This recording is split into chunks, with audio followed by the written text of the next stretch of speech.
Just want to greet each and every one of you once again. This week we are in Parashat Yitro, which in English basically means Jethro. Yitro basically refers to the father-in-law of Moshe Rabbeinu. By the way, the word or the name Yitro is not actually his name. It is actually a title. Technically, Yitro is not the name of Moshe's father-in-law. He's also known by many other names well throughout in the Torah. We cannot get into that this morning. Now, one of the main focuses of this week's Torah portion is the 10 Commandments. The question is, why are the 10 Commandments important to us? Or should I ask it, is the 10 Commandments important to us? Do you ever wonder what's so special about the 10 Commandments? Why are they singled out to be part of God's great speech at Mount Sinai? Why do we make such a big deal reading the 10 Commandments, especially on Shavuot, Pentecost, or putting them up in our shuvuos, in our courthouses? Of course, not in India, but in the United States. Why do we treat them as if they are of somehow more special or more fundamental than all other parts of the Torah? The answer that's often given is that they are more fundamental than other parts of the Torah because they somehow represent the core ideals of the Torah. That every law in the Torah can somehow be reduced to one of these 10 commandments, so to speak. It's as if these 10 are the most essential concepts that God is trying to convey to us. So just go with that theory for a second and ask yourself this question this morning. What if I told you that the 10 commandments, these 10 essential concepts, do express a fundamental Torah truth, but they aren't actually 10? That the 10 commandments are actually one single idea. The idea, the big central message that God wanted the Israelites to hear. The one message that the whole Torah basically boils down to. The most core truth at the heart of our faith, at the heart of all Judaism, as it were. Do you want to know what is that big idea? First, let's talk about which 10 commandments. There is a Catholic version. There is a Protestant version. And there is a biblical, a Jewish version. I'm more going to focus this morning more on the Jewish or the Hebrew version of the 10 Commandments. All these versions are almost similar, but which is the first, second, and third is what makes the difference of these things.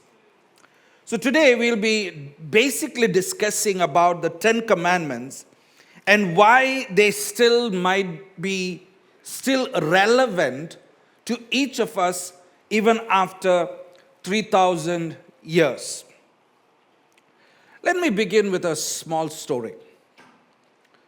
Just think you are boarding a very long haul flight.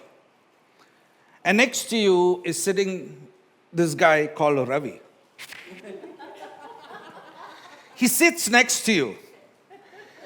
And he is very happy to meet in person a very proud Jew. He says, you wouldn't mind if I would ask you a couple of questions, would you?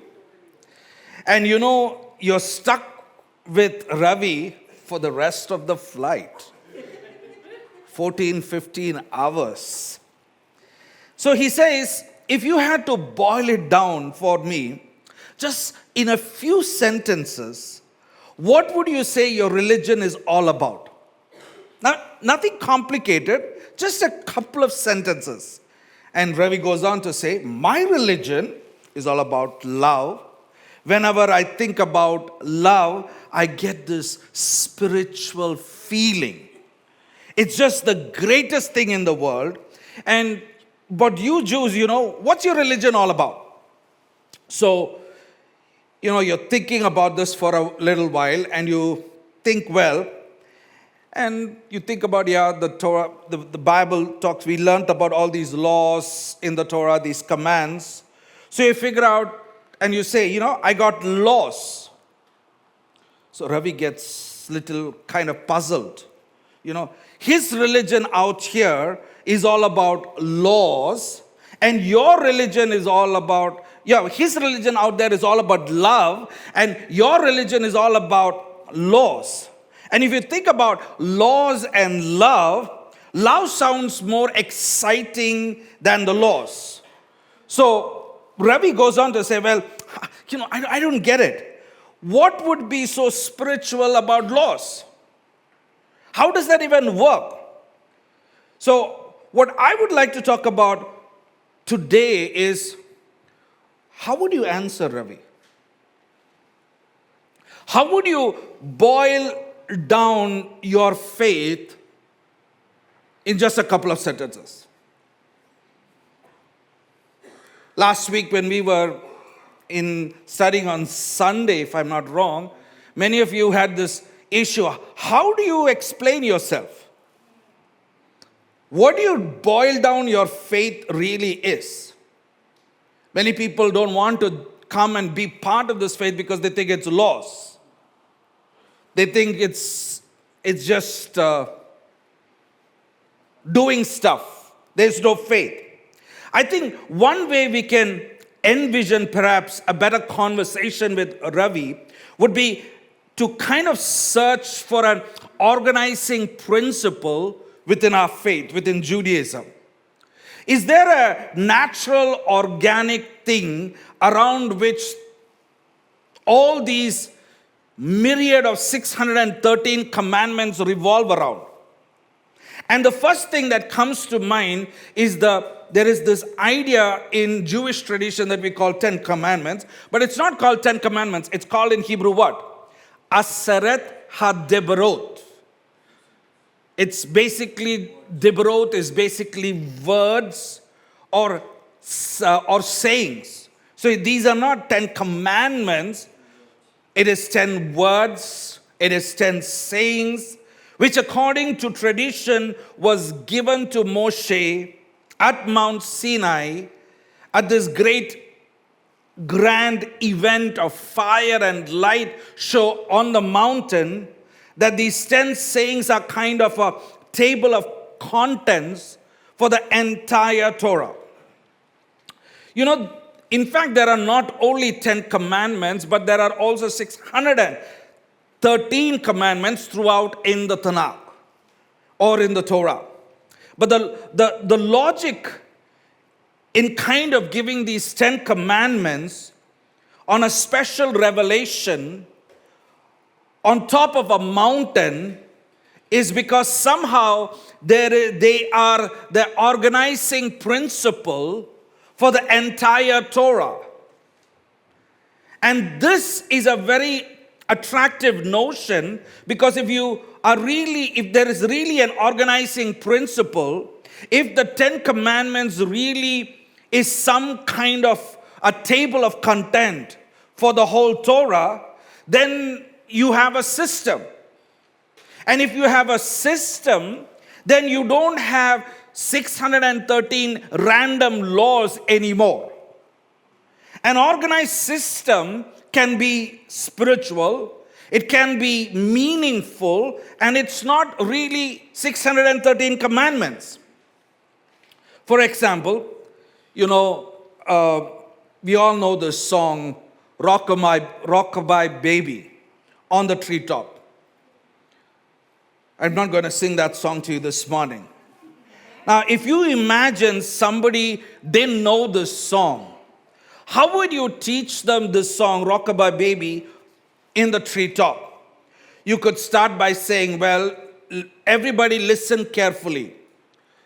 A sharp minor, B flat, C sharp, D major, and you could teach them 75 notes. You say, now sing after me. No one will be able to know the tune, right? Or you could sit there and actually sing the tune, and if you sing the tune a couple of times, people would basically get it. They get the notes, and I'm not going to sing for you the notes and all, and they would basically know how to sing the song Rockabye Baby. Now then people fly, the students basically leave the class, and somebody asks, what did you learn today? Well, I learned Rockabye Baby. So imagine somebody asks, how did you learn Rockabye Baby? There are 150 notes in the song. How could you possibly summarize all these notes? Obviously, it's one song, 150 notes, basically becomes one song. Yes or no? So if you look at each one of these individual notes, they actually form something which is very elegant. It has some aesthetic qualities. The Torah has it all. So it's a very interesting possibility. So when Ravi says laws don't seem very spiritual to me, right? Laws are not as good as love. Well, it depends upon what do you mean by laws. If laws are a system, if laws are a song, if they are designed to achieve certain ends, how it all fits together, well, then you could be looking for something spiritual. So what I want to explore this morning is the question which with you today, are the 10 commandments or the Aseret HaDeborot, are they in fact a table of contents? So I think when most of us think about the 10 commandments, we don't really think of a document that actually means much to us at all. When I say that, I don't mean that we don't really respect it. I think we have a great deal of respect for the 10 commandments as a symbol of our faith. We revere the 10 commandments. But just because we revere the 10 commandments, it doesn't mean that we actually relate to the 10 commandments. The more you revere something, it seems to have nothing to do with you. It's just something which is very big and Gothic that is foundational to our culture. So the question is that the way it's supposed to be? Or is the 10 commandments or the Aseret HaDeborot actually supposed to mean something to you and me? For example, in the last 30 days, how many moral dilemmas were you confronted with for which you looked at the Aseret HaDeborot, for which you looked at the 10 commandments for guidance? The answer is not that many. You haven't considered killing anybody for at least the last 10, 30 days, so that was not on your to-do list. Does the 10 commandments talk to you? Is it actually talking to you every day of your life? Do you look at it as a reference point in every action that you do? Do you go back to see your actions, your deeds, your behavior, your worldview, your pattern of living and say, that is what I'm thinking, what I'm living, my lifestyle has nothing to do with the 10 Commandments at all? I guess that's kind of one of the main questions I want to ask here is this. Is this document relevant to me in any kind of deep spiritual sort of way? I think most of us would say no. Because we don't even look at it. If I would ask you to recite the 10 Commandments, how many of you sitting here can recite it without looking? Word for word. Not your imagination. I'm sure you don't. We have not even studied it like that. Some of you Hebrew scholars here, if I ask you to recite it in Hebrew, you would not even know it. You don't know how to sing it. So to deal with this question, I want to go back to Ravi on the plane for a moment and suggest that Ravi might have a second question for you.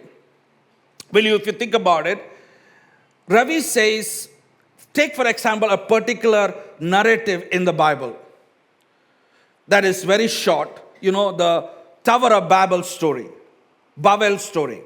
The Tower of Babel is actually a very short story in the Torah. And if you look at it, the Torah records the Tower of Babel story in 9 verses.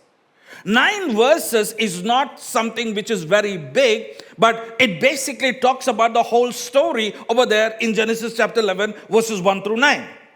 Now, if you imagine what the story would look like when it happened 50 years back, or when it happened at that time period, it was surely a big deal of a story, and you would have a lot more to say than the 9 verses that is actually written in the Bible. So Ravi comes along and says, if you believe that the Bible is deep, it's too short. How are you supposed to see something deep in 9 sentences? I don't care how smart you are, Ravi says. I don't think God could do it. I don't think anybody could do it. So how is it that you say that the Bible or the Torah is deep? Everybody with me? What really is the answer to this question which Ravi is asking? So I want to give you a possible way of dealing with Ravi's second question over here. It relates to the whole idea of how the 10 Commandments, the Aseret HaDiborot, might actually relate to us. Think about an analogy. How many of you have ever been to Mumbai? In the heart of Mumbai, take for example, you're looking for a living space. Or you're looking for a living space maybe in Manhattan, in New York City. And imagine that you're so filthy rich. For you, money is not an objective. You have all the money that you want in the world. And you want a living space either in Mumbai or in Manhattan. And you find a real estate agent and tell him, I don't care how much it costs. Can you get it for me? And all you say is, I want a beautiful home in Mumbai or in Manhattan, but it needs to have a ranch and a lot of space for my garden and extensively. I don't care how much you're willing to spend. You're simply not able to find that kind of property, either in Manhattan or in Mumbai, in the heart of city. So if you're a real smart real estate agent, you will say, well, I can give you a lot of space to live, but it's not going to look like a ranch house. So how do you get such space in Manhattan, or how do you get such space in Mumbai? Like that. The answer is you get it by building up. It's going to be something like a high-rise condo. that you get your space. And there's layers to it. You can get an apartment with 3 layers in it, or you can get a lot of space like the Ambanis have it over there. I don't know what exactly is in this apartment, but I believe there is a swimming pool and so many things are there. So I'm not going to discuss his luxurious apartment this morning. So if you take a look at that text of the 10 Commandments, in the 10 Commandments or the Aseret HaDeborah, there is also different layers within the text than what you are just reading on the surface, either in English, especially in English, or in Hebrew. A short document can have, in fact, a lot of information. If the text has the layers of meaning, and maybe basically the Bible also has layers of meaning. Maybe there are such things. There are such a thing the text has that has different kinds of layers of meaning within it. You can have a tremendous amount of meaning if all these layers sort of interact with each other. It sounds very delicate and extremely difficult to understand. But just think about it. For example, let me try to make it a little more concrete about what I'm talking about. One of the ways you can discern layers in meaning in any text is to really realize that any document sort of have 2 elements to it. Both of these elements contribute to this meaning. Each document has different layers to it. So if I'm looking at the meaning of the text, most of us look directly to the content of the text. But if we ignore the fact there is something else that tells us the meaning, it's sort of the backhanded. There's a structure to the content of the text also. So there is a content, there is a structure to the text also. Everybody with me? So by structure, I don't really mean anything fancy. It's just sort of very obvious things that contribute to understanding the document. For example, if you take the Constitution of India. This is the Constitution of India. It's just a short document, but there's so much written there in the Constitution of India. Or, for example, the Declaration of Independence of the United States. This is the Declaration of Independence of the United States. So much of content is already there. So there is structure, And way up over there, you will see, the first thing that you will see over there is the big bold print. There's this big drop capital over there, and over here, which tells you your beginning things over there. Then you got over there the indentations. You see those red marks? Those are the indentations. And those indentations means something also. They tell us the paragraph. They tell us our beginning. Then there are these smaller commas. There are smaller units, right? There are periods. There are commas, etc. So many things are already there. So really, all this punctuation is really ways in which the author communicates not just content but structure and how it basically fits together. And the structure is something we really many of times don't pay attention to when we read the Bible or the Torah. Nobody thinks about the periods and the commas and the paragraphs in any document. But the structure is very important in understanding the meaning of the document, and there can be meaning layered into the structure also of any document. So what I want to argue is that there is this kind of fascinating structure in the 10 Commandments or the 10 sayings itself in this document over here, a very simple document. Now, if you would look at these, there's layers of structure and there's basically meta layers of structure also. See, there are layers of structure and there are also meta layers of structure also over here. So what we're going to do is we're going to try and discern some of these things over here. Each layer contributes vastly more meaning to the other layer. So what you have is a relatively little content. There are not many words over here in this document, but there is this tremendous amount of meaning to it and a tremendous amount of information layered into it. Everybody with me? How do we discern layers of this document? I want to challenge you before we go on to just stop and to look at these 10 commandments and ask yourself, as you look at this, what are the obvious structural features of the 10 commandments? The first layer is a very obvious piece of structure. What obvious structure features basically jumps right out at me? And then as you see that, look for second layers of structure. Look for a third layer of structure. What are those layers? Let's just start with the first one. The first layer of structure. Okay, so what are the various layers of structure in the 10 commandments? How do you see them? If you take a quick visual representation of the 10 commandments, the most obvious thing that really stands out is the fact that the 10 commandments is written on 2 tablets. Yes? But it doesn't have to be that way.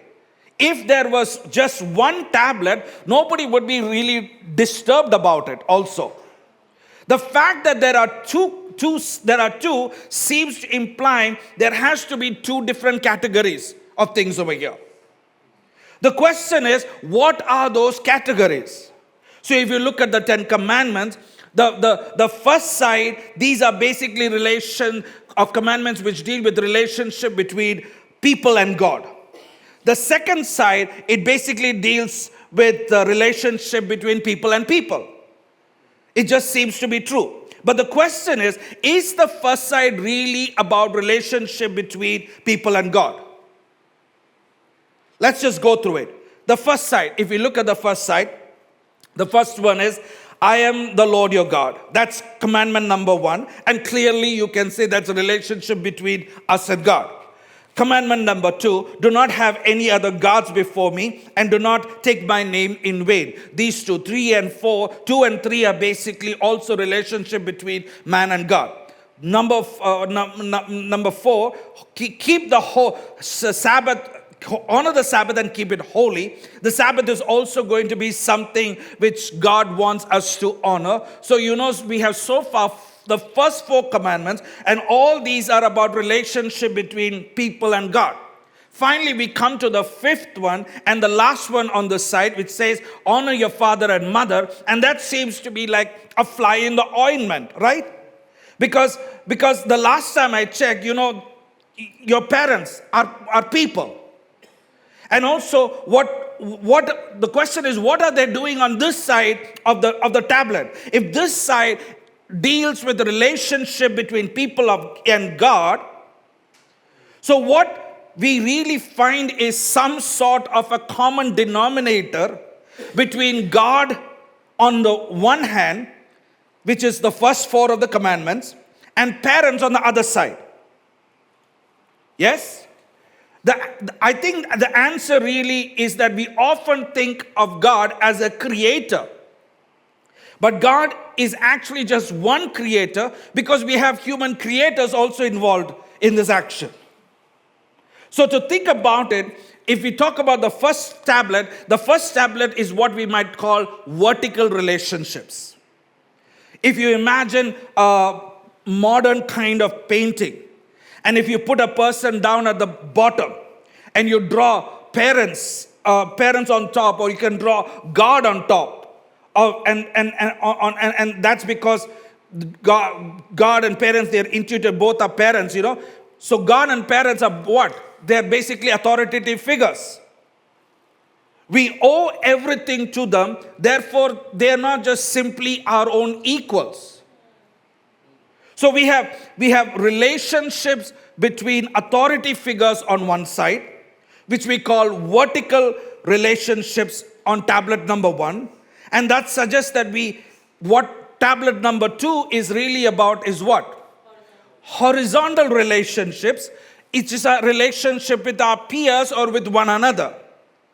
So this is the very first kind of layer that we see in the Ten Commandments.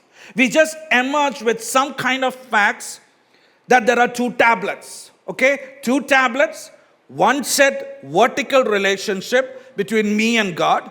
Second set, horizontal relationship, commandments which deal with one another. How to live in my everyday life.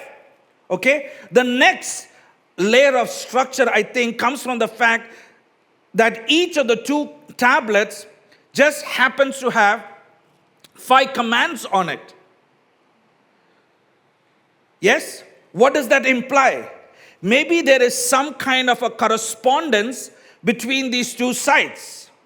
Maybe all of these kind of link to each other. Maybe they correspond. Maybe they are connected. What I want you to think about is, why does it matter if there is a correspondence between these two sides? I want to come back to Ravi on the plane's question, which is basically in 2 sentences. What would you say your faith is all about?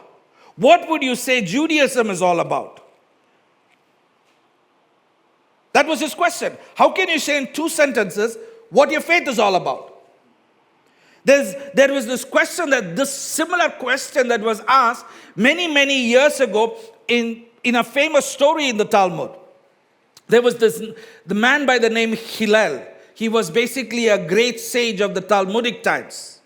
And a prospective convert, somebody who was seeking conversion to Judaism, comes to Hillel and asks Hillel, if I stand on one foot, could you teach me the entire Torah? I'm willing to learn everything, but if you got to give it to me while I stand on one foot. And most of the time when we think about the story, we think it's kind of a practical joke. But the one question which a prospective convert has the right to ask is, help me understand what it is all about. What is our faith really about?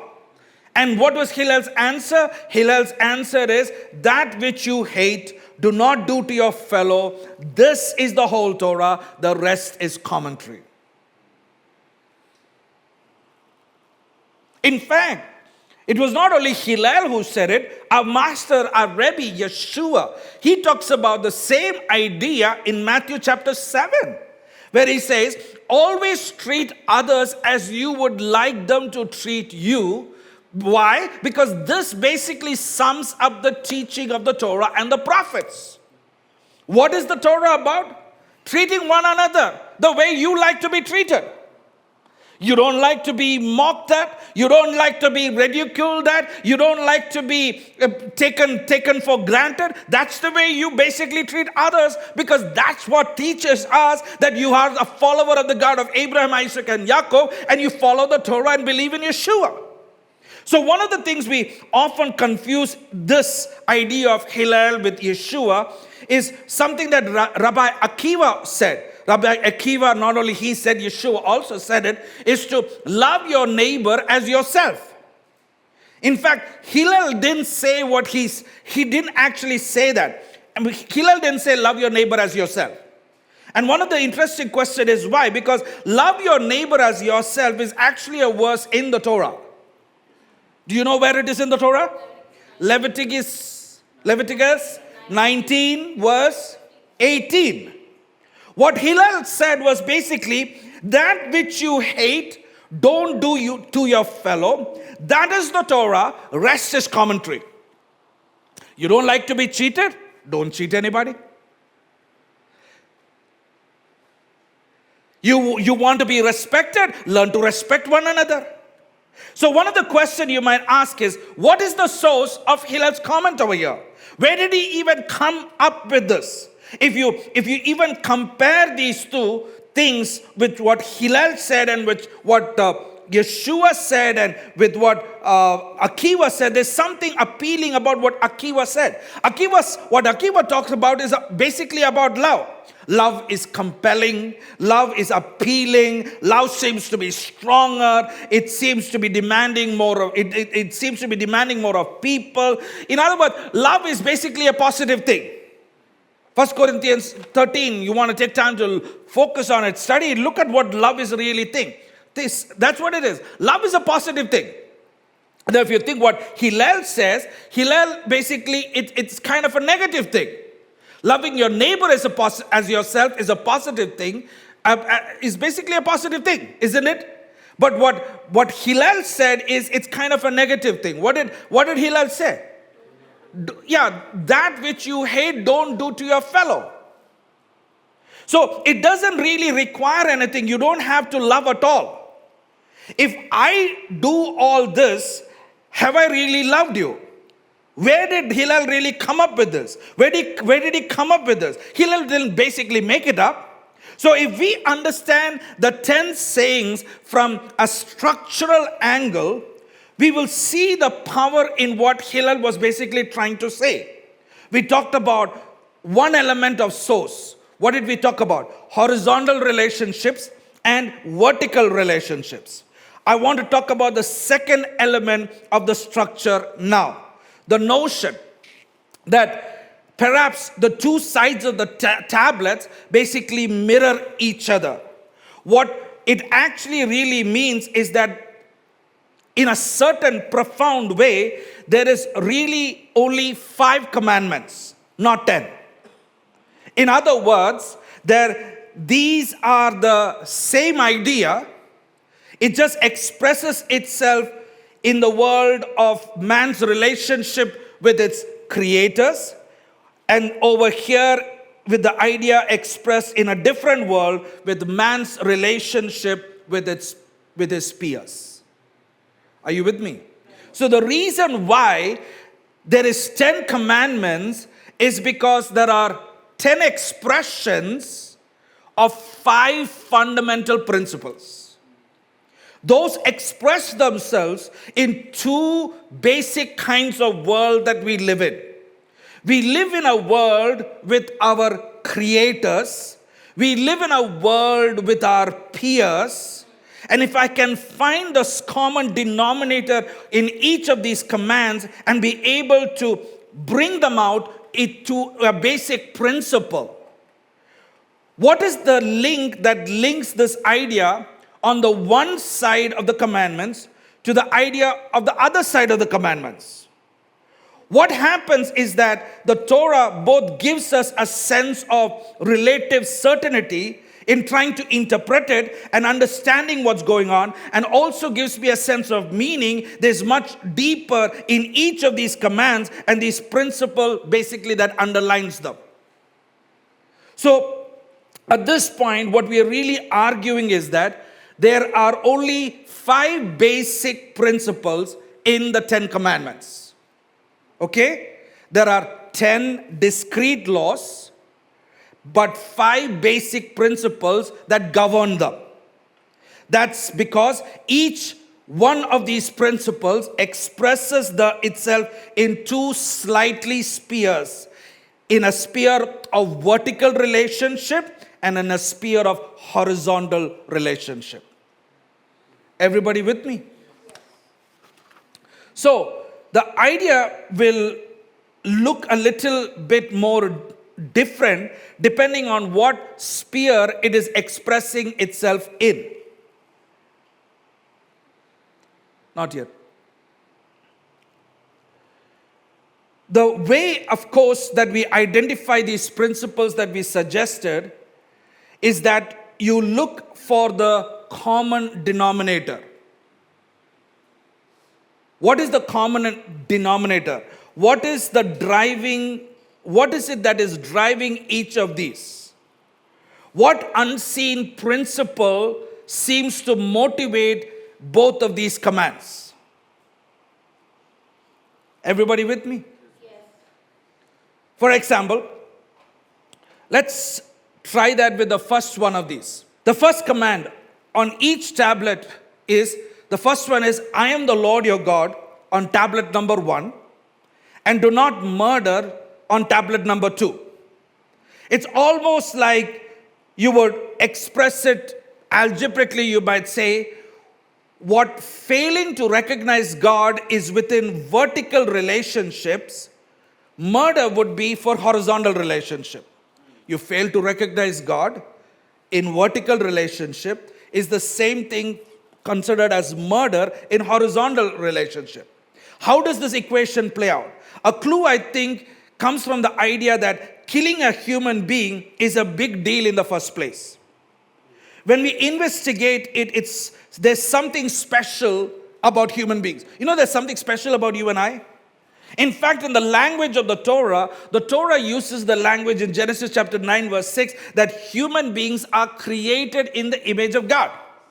You and I are created in the image. That is what is special according to the Torah. That indeed is the rationale that the Torah gives us for the great consequences that attaches to killing someone. Human beings are special. Why? Because they are created, so to speak, how? In the image of God. So if we come back to those two commands, that on one hand, I am the Lord your God, on the first tablet, and the command prohibiting murder on the second tablet, one of the interesting things about it is, who are you murdering? You're murdering someone created in the image of God. Who is it on the other side that we are commanded to recognize? Other side, we are commanded to recognize God himself. And of course, that the common denominator between those two is what? Vertical and horizontal is what? Is God. So does this begin to give a clue to us? Yeah. So let's continue to try to flesh out this equivalency of these two a little more. So let's ask, why do people murder other people in the first place?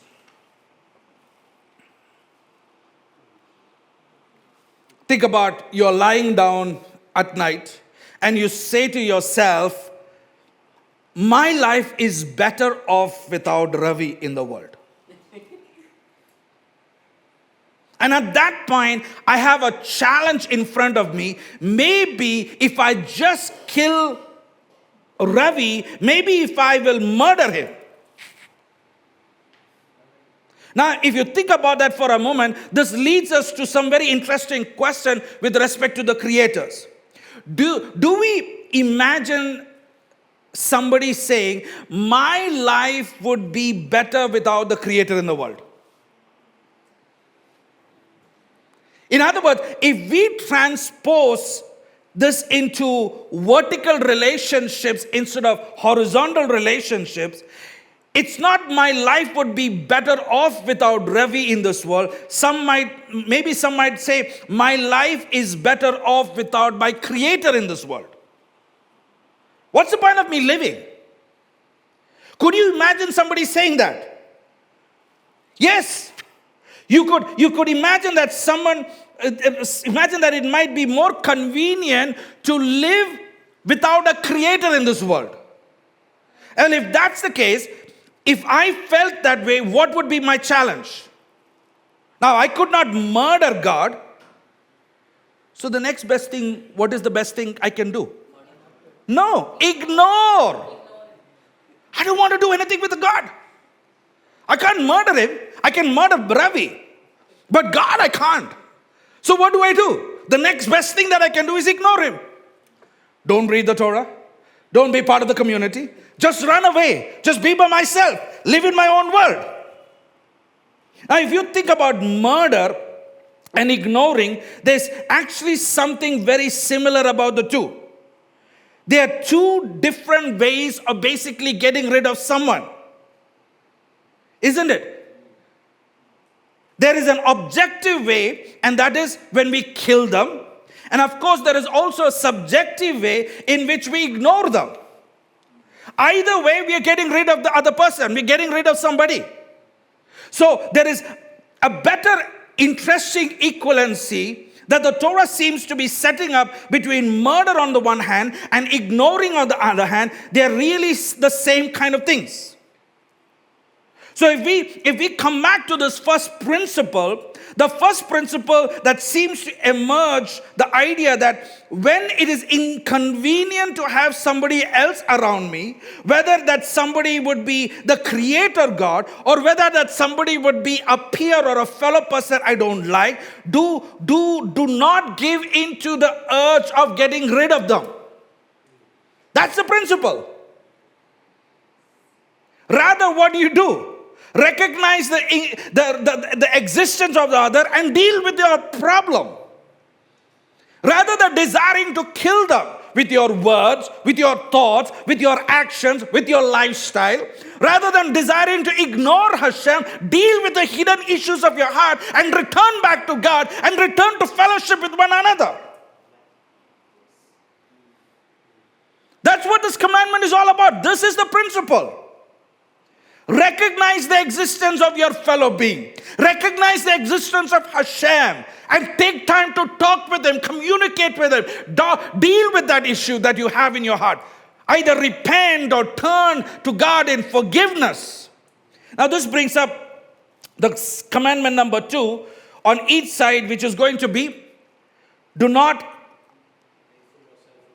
have any other gods before me, and do not commit adultery. Now when you think about the equivalency between them, if you think about adultery, what is adultery? Adultery is basically it's somebody invading a committed relationship between a married man and a married woman. Think about worship of idolatry. Worship of idolatry. There is something that is common between them. Again, what adultery is to the horizontal relationship, idolatry is to the vertical relationship. Adultery to the horizontal relationship is equivalent to idolatry in the vertical relationship. To adulterate means to mix in something in where it does not belong. There are two kinds of sacred relationships. The horizontal is what we call what? Marriage. The vertical is what we call what? Worship.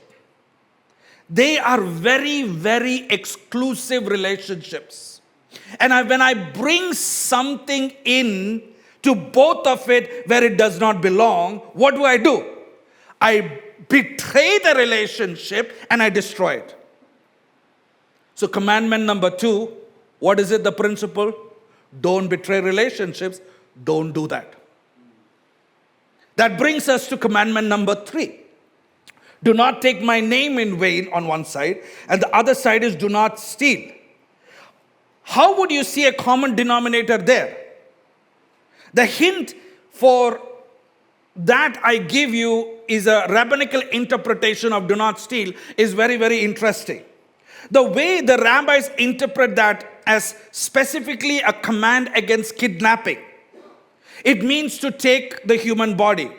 And what that seems to do is to create an interesting kind of equivalence between the human body somehow and God's name.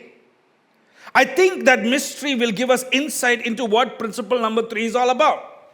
And an interesting clue, I think, from the Hebrew word, do not take God's name in vain. Okay?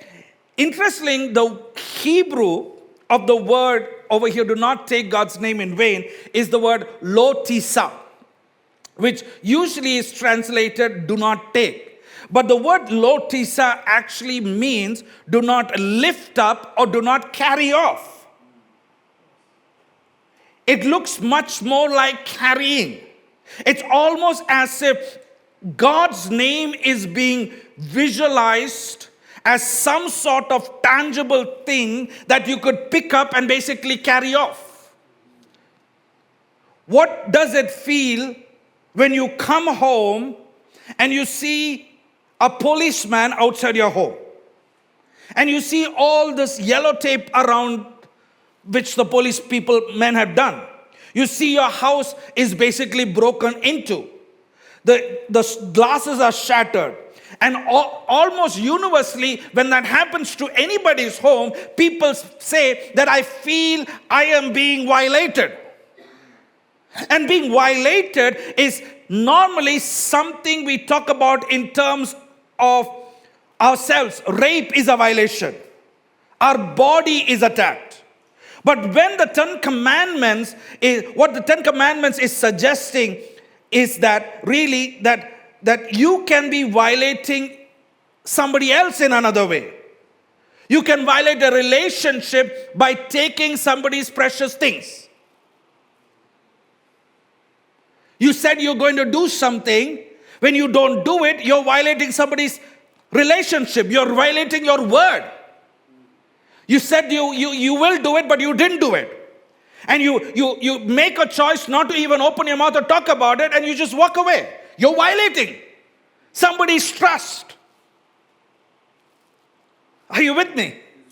You said that I'm going to be committed to the community, but you just walk away and not show your commitment. You're violating somebody's influence, somebody's faith, somebody's thing on you. So this really gets to the commonality between the rabbinical interpretation of stealing, which, as I mentioned before, is what? Kidnapping, and taking God's name in vain. Kidnapping, of course, is taking a person's body. If you think about your body really is really your most precious possession. Normally, when we think about possessions, you think about it, we think about possessions in the money we have, the car you have. We don't really think about the body as a possession. You think about the body as actually the thing that owns the money, the jeans, the car, and so on and so forth. But in fact, that's not really true. One of the greatest proof that it's not really true is the expression that we use for our body. What do we say about our body? We usually call it my body.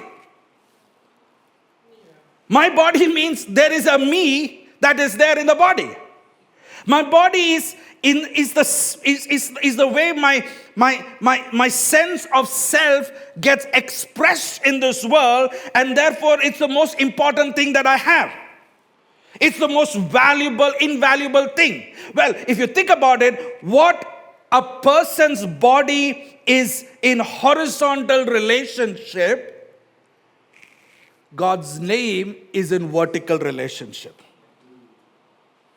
God does not have a body. How does God selfhood expresses himself in this world?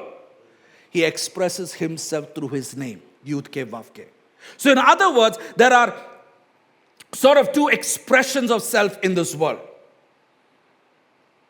There is an abstract expression of self, which is name, and there is a concrete expression of self, which is body. So the third principle really is, when it comes to these precious possessions that we have, don't violate another by misappropriating those. This comes to the fourth principle. On one hand, honor the Sabbath and keep it holy. On the other side, do not bear a false witness against your fellow. So let's talk about, why is it that we honor Sabbath? Why do we keep Sabbath? According to Jewish tradition, honoring Sabbath is actually an act of testimony. You're testifying. Why do I keep Sabbath? I'm testifying of God's goodness. I'm testifying of God's faithfulness. I'm testifying that the world was created in 6 days and Hashem rested on it. Rest doesn't mean that I'm sleeping and whiling off my time. That's not what it means. That's a different topic. So let's talk about that, okay? So we are resting in recognition of the fact that God rested after creating the world. We're telling the truth about God, about the most important thing we know about God, which is that He is the creator of the world. It's a testimony. Again, if you do this analogy, what testimony in court is with peers, with horizontal relationship, keeping Sabbath is in vertical relationship. It's telling the truth about somebody's actions. And if you don't tell the truth about somebody's actions, what happens? You violate them. Why? Because actions are sort of your possessions. That's why I keep telling people, your actions are telling what you believe. Your actions speak volumes. You don't have to open your mouth. You can say, I love God, but your actions are saying something else, which basically means you don't love God. You say that I love to keep relationships and community, but your actions, your lifestyle, your words, everything is totally exactly opposite, and that's why you are not doing what the word is saying. Actions are something that we own. We are the ones who are doing the actions. Nobody is forcing you to do it. You're doing it. Actions is part of what makes who we are. When you lie about that, it's identity theft. You're taking some of me away from me. It's not like you're actually killing me, right? It's much more abstract than that. It's not even like you're stealing from me or attacking my possessions, but you're sort of attacking my reputation. When you don't like to be corrected. When you don't like to be disciplined. When you don't like to go through rigorous ways of following the paths of discipleship. You bring accusation. You accuse the other person's reputation. And you think that you're doing nothing. So what do we learn? What this fourth principle gets to is the idea of safeguarding reputation or safeguarding acts. Safeguarding truth. Discipleship is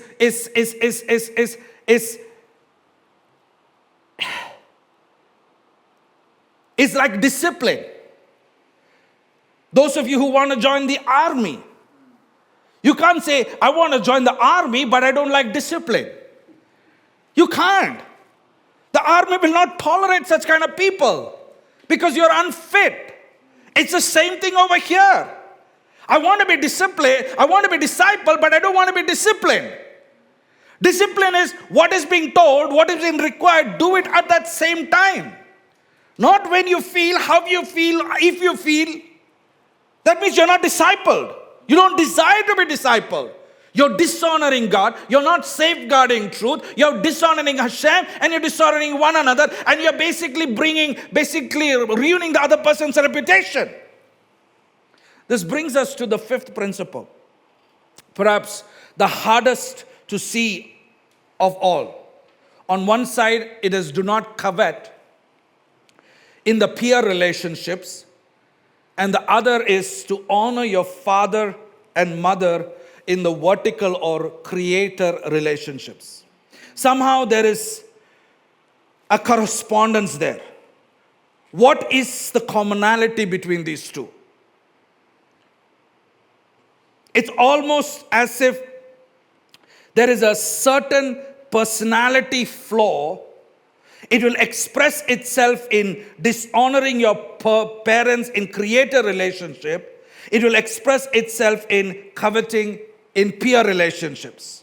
What is that flaw? What principle emerges from these two commands?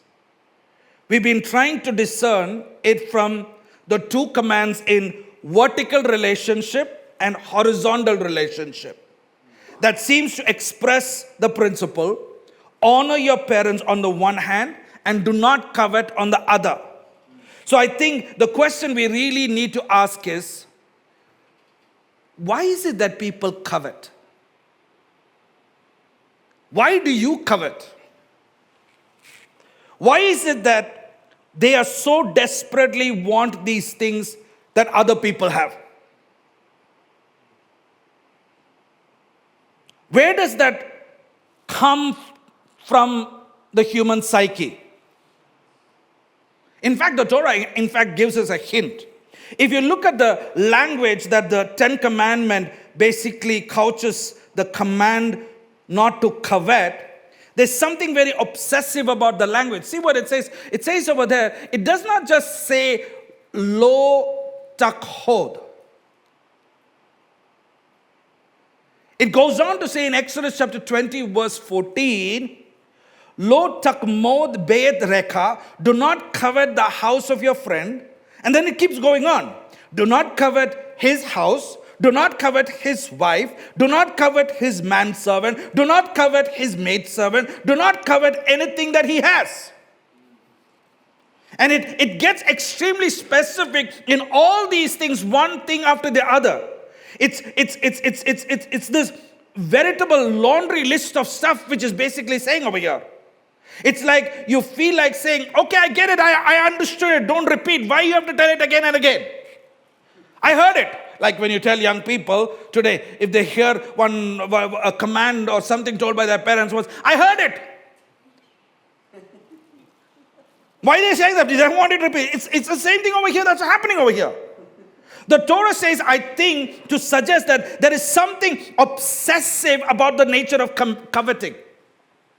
Where does it come from? What lie am I telling myself that I think I'm just going to be happy if I have all these things and then it never works? Let's take, for example, we'll play an experiment. It's called the coveting game. Imagine you're coveting something. Here you have, who should I take? Denzel, okay. Here's our friend Denz. And it turns out that Denz has this beautiful widescreen TV. And you decided that there is nothing you want more in life than Denz Matt's widescreen TV. So you are so desperate about this, and you keep on asking Denz for it, and Denz just won't sell it to you. He won't give it to you. Every time you go to Denzel's house, you look at this widescreen TV, and you basically get so down, you get so sad, you think, why can't I have Denzel's widescreen TV? And you get so possessed with it, eventually you go for therapy. You see a counselor. And here in therapy with the therapist, and the therapist is talking about your coveting, about your obsessions, and finally the therapist says, you know what, we can just, go to Reliance Digital, or maybe in the US, I don't know, Best Buy, down the block, and I could buy you the flat widescreen TV with all this money you are basically paying me. Why don't we just go do that? Would that solve your coveting problem? I think the answer is what essentially I really want is, I want to be like Denzel. I want to be him. I don't want to be me. And the great lie I'm telling is that if I can just get enough of dense things, then I can somehow crawl out of this terrible space which I call my own life, and somehow feel as if I'm occupying a different role in this world. I'm occupying dense Matt's role in this world, and of course it really never works. I'm never really going to feel like Denz ever. So I feel like I need the next thing, and I need the next thing, and the next thing, and the next thing, so that I can feel like Denz. But it's not going to happen. Now, if in horizontal relations I was given to coveting, what would my vertical relations look like? Think about your parents. Why would you honor your parents? The reason why you honor your parents is because they gave you everything you have. But what if everything you have wasn't good enough? I wish I had them as my parents. Yeah. I wish I had them as my parents. Children always say that. You and I must have also said that. What if they gave me the wrong education? What if they gave me the wrong genes, the wrong DNA? What if I viewed life itself, that great gift that they gave me is not a great gift at all? There would be no reason for me to honor them. I would be resentful against them. So if the Torah says, don't covet on one hand and honor your parents, father and mother on the other hand, what it's really saying is that do not abrogate yourself. Do not cancel yourself. Do not repel yourself. Don't do away with who you were actually made into. You don't need to seek out someone else's life and try to be like dense. You don't have to be dense. It's already taken. That role is fulfilled. It's gone. No occupancy. Your parents did give you something immensely valuable for which you are eternally in debt to them, and that is what? Your life. Your life is worthwhile. When you honor your parents, what are you really saying? You're saying the gift that they gave me was meaningful. The life that you gave me was incredibly valuable. There is no greater act of self-affirmation than honoring your parents. When you honor your parents, you're actually affirming your existence. I am who I am because of my parents. I am who I am because God has given me this life. I don't have to be Tom, Dick, and Harry. I am me, and I am going to fulfill my destination, my calling, my gifting, and do what God has called for me in my lifetime till my very last breath. So what is the fifth principle? The fifth principle is to recognize yourself. You have something to honor your parents for. You don't need to covet or try to occupy somebody else's place in life. So what have we seen so far? What we have seen so far to this point is 2 layers of structure. The first layer is 2 tablets. The second layer, horizontal, the mirror, 5 principles that emerge from the 10 commandments. But there is a third layer of structure, which is the vertical relationship between the 5 principles. Can we discern any relationships in these as we go from 1 to 2 to 3 to 4 to 5? When we add up these principles, they're not just a bunch of principles. Each of these principles relate to each other. How is it that we understand the nature of these connections between these 5 principles? For example, look at principle number 1 and principle number 5. Do you see any connections between them? Don't do away with the other is how the 10 commandments begin. Don't do away with yourself is how the 10 commandments end. And that brings us, I think, to the connection between the first 4 principles in the 10 commandments. And what the 10 commandments are really saying is what? Don't violate them. There are different levels of violation. There are different orbits of self. You know, the first level of self is what? Your body. Don't violate another person by destroying them. This is the prohibition against murder on the one hand, or subjective killing, or which is called ignoring. But there is another level of self also. Don't violate marriage, idolatry, sacred relationship. Don't violate either. Don't violate possessions. It is also through robbery that I can feel violated. And there is something else that I own that I can feel violated, which is if you take away my acts from me, it's sort of identity theft. It is if you destroy my reputation. Testify truthfully about who I am.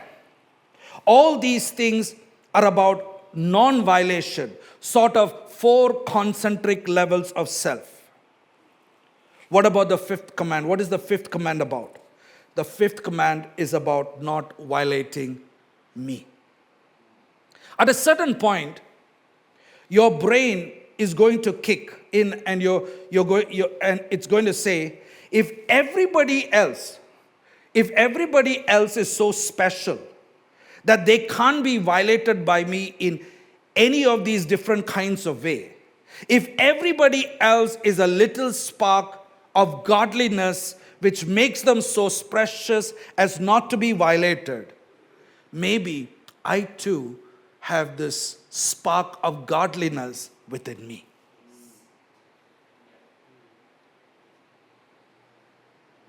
And that, I think, is the kernel from which self-esteem basically grows. Self-esteem is to understand, I'm special. I have the spark of God within me. What makes me different is not my knowledge. What makes me different is not my education. What makes me different is not my inheritance. What makes me different is not my riches. What makes me different is what I have inside. The precious jewel, the gift of life, the breath of life, the spark of God, Hashem himself. That's what makes me special. Hillel tries to boil down the entire Torah into one principle. What is what? That which you hate, don't do to your fellow. And one of the interesting questions about what Hillel says is, there is no verse in the Torah that says this. You can't find any verse in the Torah that says, that which is hateful to you, don't do to your friend. So the question is, where did Hillel get it from? He didn't just make it. Did he make it out from thin air? Of course not. He didn't make it out from thin air. I think the answer is, he actually took it out, got an extra insight from the Ten Commandments, or should I say, he extrapolated it from the Ten Commandments itself. Because if you look at the Ten Commandments the way that we looked at, when you boil it down to these 5 principles, and when you boil those 5 principles, and you boil those principles into one idea, what is that one idea? The one idea is this: don't treat others the way you would want to be treated. This is exactly what Yeshua also says in Matthew chapter 7. Always treat others as you would like them to treat you.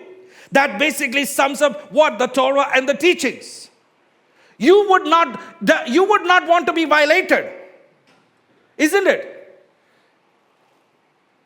You would not want to be violated. You wouldn't want your essential self to be violated. You wouldn't want your sacred relationships to be violated. You wouldn't want your money to be violated. You wouldn't want your reputation to be violated. At all of these various different levels of self, we want our integrity. We don't want to be invaded. Don't do to others what you don't want done to you is another way of saying, don't violate people. Don't violate people. And if you think about that principle, you could really boil it down to one word. What is that word? That word, I don't believe, is love. That's a different principle that Rabbi Akiva talks about. Yeshua also talks about. Love your neighbor as yourself. Non-violation will more easily be identified, I think, not as love. Non-violation is what? Respect. If I don't violate you, I haven't yet loved you, but I have respected you. What does it mean to respect someone? Whether that someone is God in a vertical relationship, or whether that someone is a human being in a horizontal relationship. It means not treating them as a thing that I can use for my own purposes, as something that I can invade, that I can mold to my will. Both God in vertical relationship and people in horizontal relationship are incredibly special. God is God, and human beings are what? Selam Elohim, God-like. You don't take God-like things and mold them into what you want them to be. That's why when you rear children, God has already put something in the child. As parents, we need to discover that and help them, train them, bring them to that point which God has created them to be.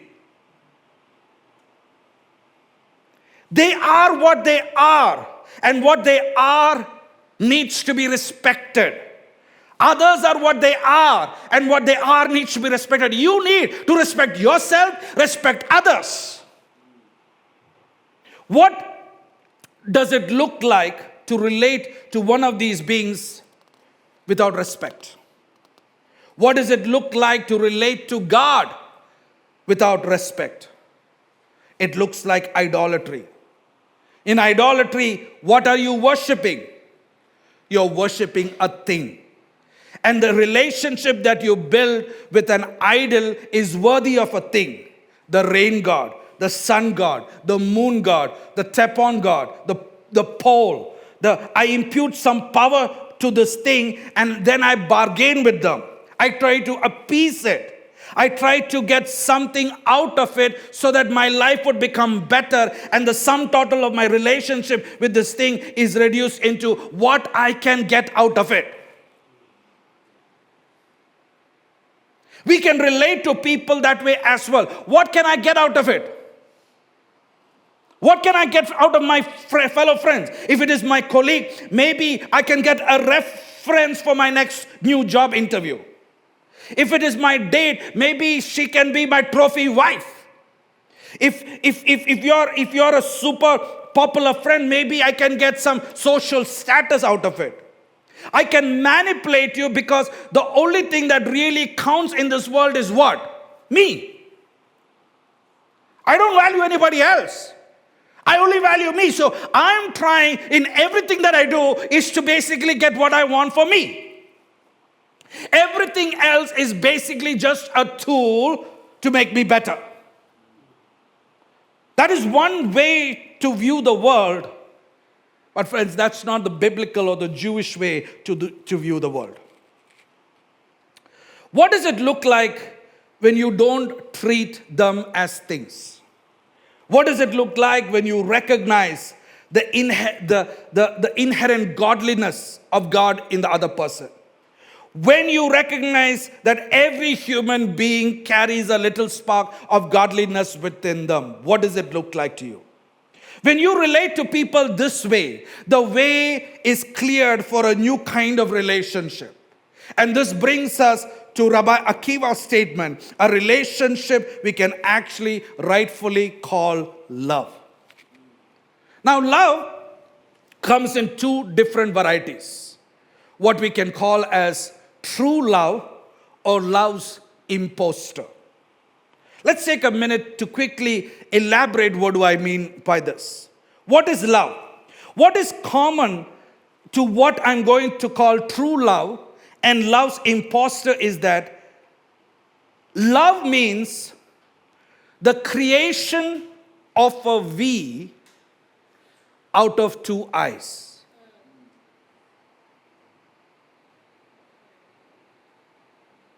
Out of two eyes, it's no longer I, we comes.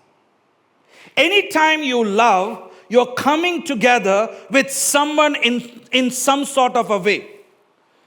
For example, in romantic love, the union is basically obvious. Two people actually literally come together physically, emotionally, spiritually, but really in any kind of love relationship that is true. We create relationships, we unify with others, we join them. And when we join them, their team in a company, when we make friends with someone, we create a kind of V out of that relationship. And anytime you join, you can join in two ways. You can either join with respect or you can join without respect. When you join with respect, you honor the two eyes that are the cornerstone of what becomes the we. When you join without respect, we crush one or both of the two eyes. What does it look like when a V crushes an I? It can look a lot of things. In romantic love, it can look like domestic violence. I look at you and I see any shred of independence that you manifest as betraying our relationship. How come you have your own friends? We have our own friends. Why do you have your own money? We have our own money. Why do you need your own time for yourself? What about us? Pretty soon you have nowhere left to breathe. All there is us, and the us begins to strangulate the you. On a regular friendship, you need to be around me all the time. I need to be around you all the time. Or when it is in a team. What if the rite of passage to join the team humiliates you, makes you into nothing? Or what if I get into my fraternity? You need to be hazed, you need to be broken. All these things, guys, are love's imposters. We create a bond, but the bond basically destroys us. Ultimately, maybe Rabbi Akiva, Rabbi Hillel, and even Yeshua are not arguing. It's just one of the foundation of the other. Love, yes, is love. Love is what it's all about. But love is based out of what? Love is based on respect. That which is hateful to you, don't do to your friend. It's the soul of any relationship. The foundation of love. It's what our faith is all about. It's what Judaism is all about. And it is the attitudes and the actions that we need to bring to our relationship all the time. And that is what you can tell Ravi, what our faith is all about. Love that is influenced by respect. Love based on respect. I'm reminded in conclusion of the words of our Master Yeshua. He says in Matthew 22, one of them was a Torah expert, asked him a question to trap him. Rabbi, which of the commandments in the Torah are most important? He told him, you are to love Adonai your God with all your heart, with all your soul, with all your strength. This is the greatest and it is the most important commandment. What is the second? You are to love your neighbor as yourself. All of the Torah and the prophets are dependent on these two mitzvahs. Anything in the Bible, any commandment, anything, why do we do it? Because of two reasons. Because I love God and I love my neighbor. My love is because I respect each other. I give way for the other. It's not about building my kingdom. It's about we together establishing the kingdom of God. Amen.